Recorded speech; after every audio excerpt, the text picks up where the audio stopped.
विनोद और नेत्री जी, अब तो ये कहा जाने लगा है कांग्रेस के हाईकमान को लेकर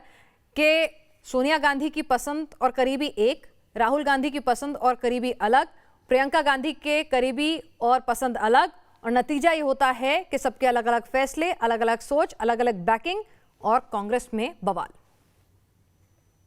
नहीं, अभी राहुल जी ने जो बात कही मैं बिल्कुल सहमत हूं कि कांग्रेस के भीतर नेतृत्व का संकट तो है,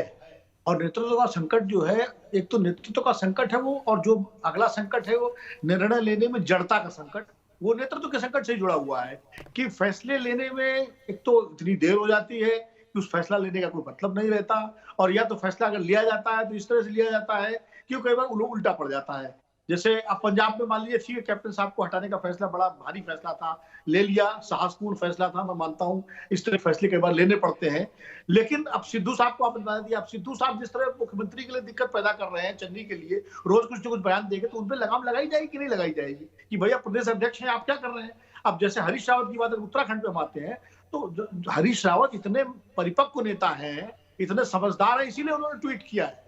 अगर वो शायद परिपक्व ना होते तो ट्वीट ना करते। वो ट्वीट करके उन्होंने एक तरह से, ये उनका आपके यहाँ एक टाइटल चल रहा है, दर्द या दांव, ये दर्द से ज्यादा बड़ा दांव है उनका। दरअसल वहां जो इस समय खींचतान चल रही है, प्रीतम सिंह, देवेंद्र यादव प्रभारी और रंजीत रावत, मैं अंतर की बातें बता रहा हूँ वहां की स्थानीय राजनीति की, जो अभी नहीं सामने आई है, और ये क्या कहते हैं आरेंद्र शर्मा, इन चार लोगों का जो गुट बन गया है, वो टिकटों के बंटवारे में अपना दबाव बना रहा है। हरीश रावत जी चाहते हैं कि टिकटों के बंटवारा उनके हिसाब से हो। हाई कमान एक तरह से इन सब चीजों को, मुख्य काम होता है जो जनरल सेक्रेटरी इंचार्ज होता है, प्रभारी, उसकी जिम्मेदारी होती है संतुलन और समन्वय बनाए रखना। अब उस सेक्रेटरी इंचार्ज देवेंद्र यादव खुद पार्टी बन गए हैं, वो खुद जो है उनके साथ बैठ करके जो है वो सारे काम कर रहे हैं जो हरीश रावत के खिलाफ जा रहे हैं। जिस तरह से पर्यवेक्षक भेज दिए गए हैं सारे जिलों में, और जो पर्यवेक्षक जिस तरह का वहां पर आचरण कर रहे हैं, जो वहां के स्थानीय नेताओं के साथ जिस तरह समस्याएं पैदा हो रही हैं, वो सारी चीजें हरीश रावत तक आ रही हैं।